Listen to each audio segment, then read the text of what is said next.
ఇక్కడ ఉండే మండల కేంద్రాలలో నిరంతరం ప్రజలకు సేవలు అందిస్తున్న మా మండల పార్టీ అధ్యక్షులు ముఖ్యమైన నాయకులు అందరూ ఈ కార్యక్రమంలో పాల్గొని తెలంగాణ రాష్ట్రానికి కొడంగల్ శాసనసభ నియోజకవర్గం ఒక ఆదర్శ నియోజకవర్గంగా నిలబెట్టినందుకు మనస్ఫూర్తిగా మిమ్మల్ని అందరినీ నేను అభినందిస్తున్నా.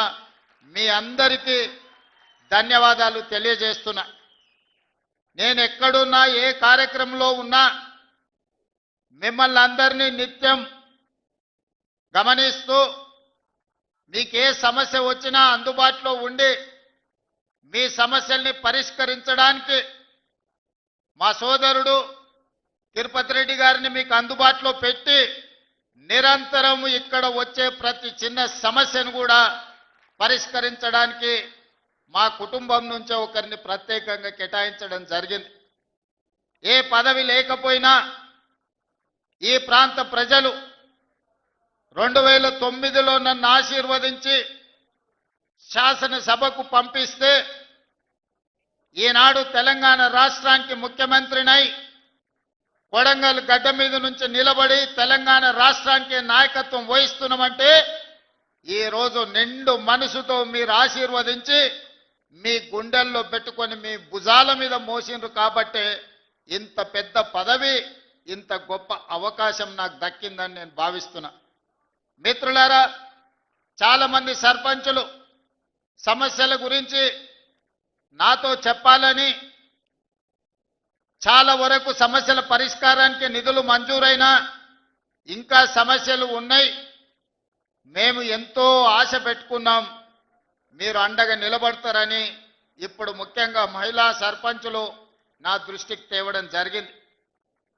ఈ వేదిక మీద నుంచి మీ అందరికీ ఒక మాట ఇస్తున్నా. కొడంగల్ శాసనసభ నియోజకవర్గాన్ని ఈ దేశానికి ఆదర్శంగా తీర్చిదిద్ది ప్రతి గ్రామానికి ప్రతి తండాకు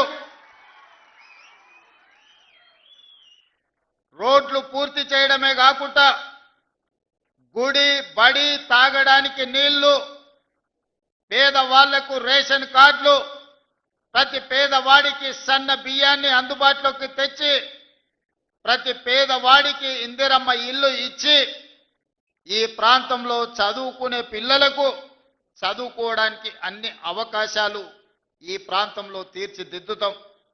చదువుకున్న నిరుద్యోగ యువకులకు ఉద్యోగ ఉపాధి అవకాశాలు కల్పించడానికి ఒక పెద్ద పారిశ్రామిక వాడను, ఒక ఇండస్ట్రియల్ పార్కును మన దగ్గరనే అభివృద్ధి చేసుకుందాం. మన ప్రాంతంలో చదువుకున్న ప్రతి వాళ్లకు చదువు నేర్పడమే కాదు, చదువుకున్నోళ్లకు ఉద్యోగ ఉపాధి అవకాశాలు ఈరోజు కొడంగల్ శాసనసభ నియోజకవర్గంలోనే మనం ఏర్పాటు చేసుకొని దేశంలోనే ఒక మోడల్ కాన్స్టిట్యున్సీగా మన శాసనసభ నియోజకవర్గాన్ని అభివృద్ధి చేసుకుందామని చెప్పి మీ అందరికీ తెలియజేస్తున్నా. మిత్రులారా, వేదిక మీద ఉన్న మా మండల స్థాయి నాయకులు నేను లేనప్పుడు వాళ్ళే రేవంత్ రెడ్డిలై ఇక్కడ పార్టీ కార్యక్రమాలు ప్రభుత్వ సంక్షేమ పథకాలను అమలు చేసే వాళ్లకు ఇక్కడ గెలిచి వచ్చిన మా సర్పంచులకు మా సోదరిమణులకు అందరికీ నా సూచన, ఎన్నికలు ముగిసినాయి, ఇక రాజకీయాలు లేవు. ఎన్నికలు వచ్చినప్పుడు ఎన్నికల్లో పోటీ చేసినప్పుడే రాజకీయాలు, పార్టీలు పంతాలు. ఎన్నికలు ముగిసినాయి, ఫలితాలు వచ్చినాయి, ఇక పార్టీలు పంతాలకు పోకండి. కొడంగల్ శాసనసభ నియోజకవర్గంలో ఉన్న ప్రతి పౌరుడు మన కుటుంబ సభ్యుడే.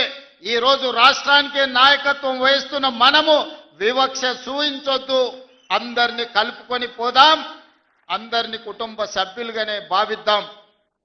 వేదిక మీద ఉన్న మా మండల నాయకులకు కూడా నేను సూచన చేస్తున్నా, ఎక్కడైనా మీరు చెబితే వినలేదనో, మీరు నిలబడొద్దంటే ఎన్నికల్లో పోటీ చేసిండ్రనో, లేదా పక్క పార్టీ నుంచి గెలిచిండనో ఎలాంటి వివక్ష చూయించకండి. ఒకవేళ చూయిస్తే ఆ గ్రామానికి అన్యాయం జరుగుతుంది. ఎవరైనా ఎట్లయినా గెలవనియండి. మన నియోజకవర్గంలో ఏ గ్రామంలో ఏ తండాలో ఏ సమస్య ఉండకూడదు, ఏ వివక్ష ఉండకూడదు. ఈ నియోజకవర్గంలో అందరూ మనకు కావాల్సిన వాళ్ళే. నిన్నటి వరకు ఏవైనా చిన్న చిన్న తేడాలు, చిన్న చిన్న అంశాలు ఏమైనా ఉన్నా వాటిని పక్కన పెట్టండి. ఈరోజు మనము పెద్ద హోదాలో ఈ నియోజకవర్గం ఆశీర్వదిస్తే బాధ్యత నిర్వహిస్తున్నాం. పెద్ద హోదాలో మనం ఉన్నప్పుడు పెద్ద మనసుతో మనం వ్యవహరించాలి. చిన్న చిన్న విషయాలను, గ్రామ కక్షలను పెంచి పోషించకూడదు.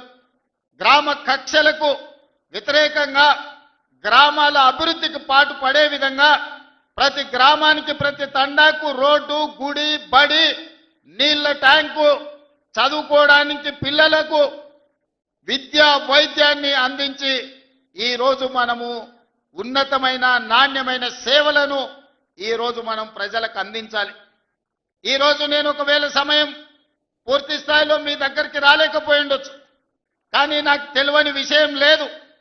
10 సంవత్సరాలు గెలిచినా ఓడినా మీ మధ్యలోనే ఉండి ప్రతి గ్రామం తిరిగిన, ప్రతి గ్రామం పేరు, ప్రతి తండా పేరు, ఆ గ్రామంలోనూ ఆ తండాలోనూ ఏ పార్టీకైనా మీరు పని చేసినా ఆ పార్టీ నాయకుల పేర్లు నాకు సంపూర్ణంగా తెలుసు.